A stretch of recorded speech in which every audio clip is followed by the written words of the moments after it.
This was a drive-in right here. Was not called a foul.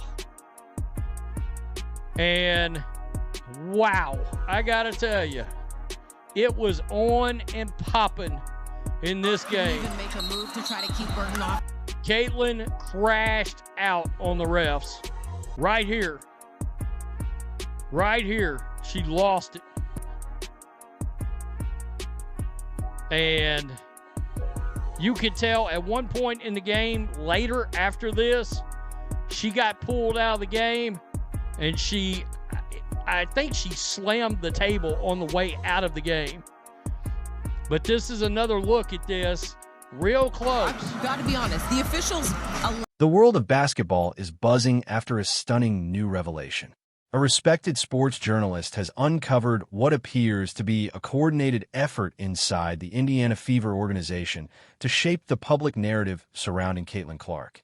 As insiders continue to reveal claims of deliberate attempts to undermine the sophomore superstar, concern is reportedly spreading among top league officials. The questions are growing louder with each passing day. Has the Indiana Fever's determination to control Caitlin Clark's story become the biggest mistake the franchise has ever made? If you're enjoying this content, don't forget to like this video and subscribe to the channel. Believe it or not, more than 83% of our viewers still haven't subscribed.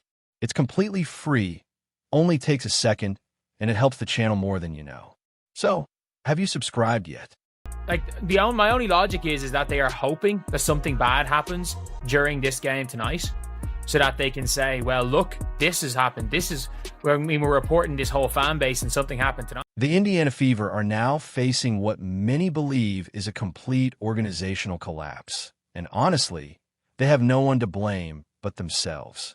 A respected sports journalist with verified league sources has now revealed what appears to be a coordinated effort inside the organization to minimize Caitlin Clark's impact on women's basketball. This isn't coming from a random social media account with a handful of followers and a basketball emoji in the profile. This is information from a credentialed reporter with legitimate connections inside the league office, making the allegations impossible to ignore. If these reports are accurate, the Indiana Fever's obsession with controlling Caitlin Clark's narrative may end up becoming the biggest mistake the franchise has ever made. If you're enjoying this content, make sure to like the video and subscribe to the channel. Believe it or not, more than 83% of viewers still haven't subscribed. It's completely free, only takes a second, and it helps the channel more than you know. Have you subscribed yet? If so, for some credit here. Referee didn't even give her a technical. In this moment, this was the first time I've ever seen that the referee actually treated her like her name was LeBron. Let's call it exactly what many people see it as. One of the most damaging acts of self-sabotage a professional sports league could commit. After years of chasing mainstream attention, the Indiana Fever finally found themselves at the center of the basketball world. Yet instead of fully embracing the player who helped attract millions of new fans, the spotlight quickly shifted to criticism and controversy surrounding Caitlin Clark. The entire situation began after the now widely discussed investigation into alleged racial remarks during the Indiana Fever versus Golden State Valkyries game. Remember that matchup? It was the game where Clark recorded a spectacular triple-double, while the Fever dominated the Valkyries by 35 points and set 11 franchise and league records. Instead of celebrating one of the greatest performances of the season, the WNBA launched an investigation based on social media posts rather than verified video, audio, or concrete evidence. Then respected USA Today journalist Christine Brennan reported something even more concerning. According to her sources, the investigation was never solely about protecting players from racial abuse. Instead, its purpose was allegedly to find something, anything, that could shift attention away from Clark's historic performance. Brennan reported that a leaked internal message from a senior league official allegedly stated, "Need to find balance in coverage. CC momentum becoming troublesome for league narrative." Think about that for a moment. According to the report, a league executive viewed the popularity of one of its biggest stars as a problem. Imagine if the NBA claimed LeBron James' popularity was hurting the league's narrative. It sounds almost impossible to believe. The report goes even further. Brennan says that weeks before the Fever Valkyries game, league officials had already developed a messaging strategy designed to promote balanced coverage across the league. On the surface, that sounds reasonable. But according to the report, the strategy also included efforts to reduce Clark-centered storylines and redirect media attention regardless of what happened on the court. If true, that would explain many of the patterns fans have noticed since Clark entered the WNBA. The constant focus on her defensive shortcomings, the tendency to minimize her record-breaking accomplishments, and the repeated attention placed on her body language and facial expressions instead of her production on the floor. According to the report, this wasn't simply the work of individual reporters or commentators with personal opinions. It suggested there may have been a broader effort to shape the overall narrative surrounding Clark. The investigation itself has become the clearest example of that approach. 3 days after announcing it, the WNBA still had no timeline for completing the investigation. Many critics asked why. According to Brennan's reporting, one explanation offered by sources was simple. There was nothing substantial to find. Golden State Valkyries coach Natalie Nakase stated that she did not hear any inappropriate remarks during the game. Numerous fans who attended also said they heard nothing beyond ordinary basketball trash talk. Some even pointed out that what others interpreted as offensive chants sounded like a familiar crowd sound effect commonly used in NBA arenas, including Indiana Pacers games. For many observers, the controversy appeared to be built almost entirely around online speculation. So why did the investigation continue? According to Brennan's sources, league officials were allegedly waiting for another major story to dominate headlines before acknowledging that no evidence had been uncovered. Critics argue that approach does little to protect players or strengthen confidence in the league. Instead, they see it as an attempt to manage public relations after a controversy had already spiraled. As one league source quoted by Brennan reportedly said, officials were trying to understand how, in an era where nearly everything is recorded, there was still no audio or video supporting the allegations, because according to that source, nothing actually happened. Regardless of the final outcome, many Fever fans believe the damage had already been done. Simply opening the investigation created a narrative that spread rapidly across social media, even though supporting evidence had yet to emerge. By acting on unverified online claims, critics argue that the WNBA unintentionally gave legitimacy to accusations that had not been substantiated. In the process, they believe the focus shifted away from one of the most impressive performances of Clark's career. Brennan's reporting also describes growing concern inside league offices about Clark's overwhelming popularity.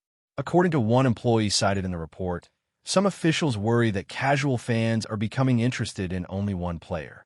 Rather than using Clark's popularity to elevate the entire league, there has allegedly been resistance to allowing one athlete to dominate the conversation.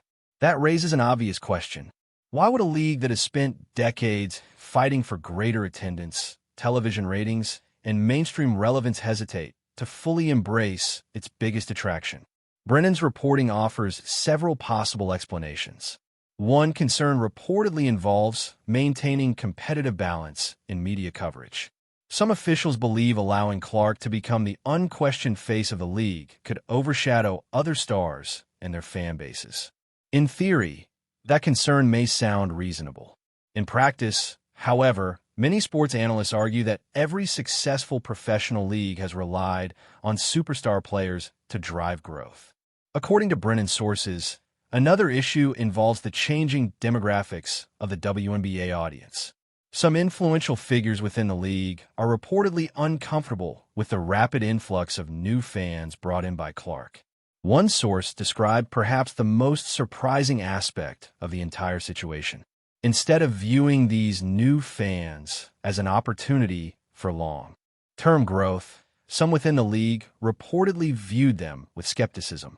For years, the WNBA struggled to gain consistent mainstream attention, larger television audiences, and stronger financial success. Thanks in large part to Clark's popularity, much of that attention has finally arrived. Yet, according to Brennan's reporting, not everyone inside the organization views that transformation positively. The numbers speak for themselves. Clark's games consistently generate record television audiences. Arenas sell out. Merchandise disappears almost instantly. Television networks aggressively compete for broadcast rights. Most leagues would celebrate that kind of momentum. Instead, critics point to investigations launched from social media allegations and reported internal efforts to reduce coverage of the league's biggest attraction. To many observers, that represents a serious failure in sports marketing. Brennan's report also highlights several earlier examples that critics believe fit this broader pattern. After Clark broke the NCAA all-time scoring record, internal communications reportedly emphasized that she had played more games than previous record holders instead of focusing on the historic achievement itself. When WNBA draft ratings reached record highs, league marketing reportedly emphasized the strength of the draft class rather than Clark's individual impact. And after Clark recorded the fastest rookie triple-double in league history, the WNBA's official social media initially promoted another player's statistical accomplishment before eventually recognizing Clark's record following widespread criticism. According to Brennan's investigation, the issue extends beyond marketing and public relations. It may even reach the way the game itself is being managed on the court. There have also been claims that officiating has been used to limit Caitlin Clark's influence on games. Discussions about how certain star players are officiated are nothing new in professional basketball. Veterans often receive favorable whistles, while rookies usually have to earn that respect over time. But, according to Christine Brennan's reporting, one former referee said, "I've never heard of a strategy specifically designed to limit one player's effectiveness or popularity through officiating." If true, that would raise serious concerns. Many fans have questioned why Clark, despite being one of the most heavily fouled players during her college career, hasn't consistently received those same calls in the WNBA. The level of physical contact allowed against her often appears different from what many other guards experience. The WNBA has strongly denied those allegations. In its official response, the league described Brennan's reporting as baseless and without merit. However, critics have pointed out that the statement did not directly address several of the specific claims or explain why an investigation was launched based primarily on social media posts without publicly available corroborating evidence. The reaction from basketball fans was immediate. Across social media, many expressed frustration with how the league has handled these situations. Some questioned why online abuse directed at certain players often receives little attention, while unverified allegations from inside an arena quickly become league investigations. Others argued that this reflects a larger pattern, suggesting the WNBA sometimes appears uncomfortable with its own growing popularity. Whenever television ratings rise and new audiences begin following the league, controversy often seems to overshadow the progress. Perhaps the most disappointing part of the entire debate is that it distracts from the basketball itself. The quality of play in the WNBA has never been higher. The talent level continues to improve. The game is faster than ever. Three-point shooting has become a bigger weapon, and scoring continues to rise. Young players are entering the league more prepared, while veterans are extending their careers through better training and conditioning. At the center of much of that attention is Caitlin Clark. Since her rookie season, she has continued to develop her game, improving areas that critics questioned while maintaining her elite scoring and playmaking abilities. Her second season has featured impressive performances and more record-setting moments. Yet many fans feel those accomplishments are too often overshadowed by off-court controversies instead of being celebrated. Critics argue that limiting Clark's visibility would ultimately hurt every player in the league. A rising tide lifts all boats. When new fans tune in because of Clark, they also discover stars like Aya Wilson, Breanna Stewart, Sabrina Ionescu, Angel Reese, Kelsey Plum, and many other outstanding athletes. Those viewers don't simply become Indiana Fever fans. They become fans of women's basketball. The numbers seem to support that trend. Television audiences have increased across WNBA broadcasts, not only Fever games.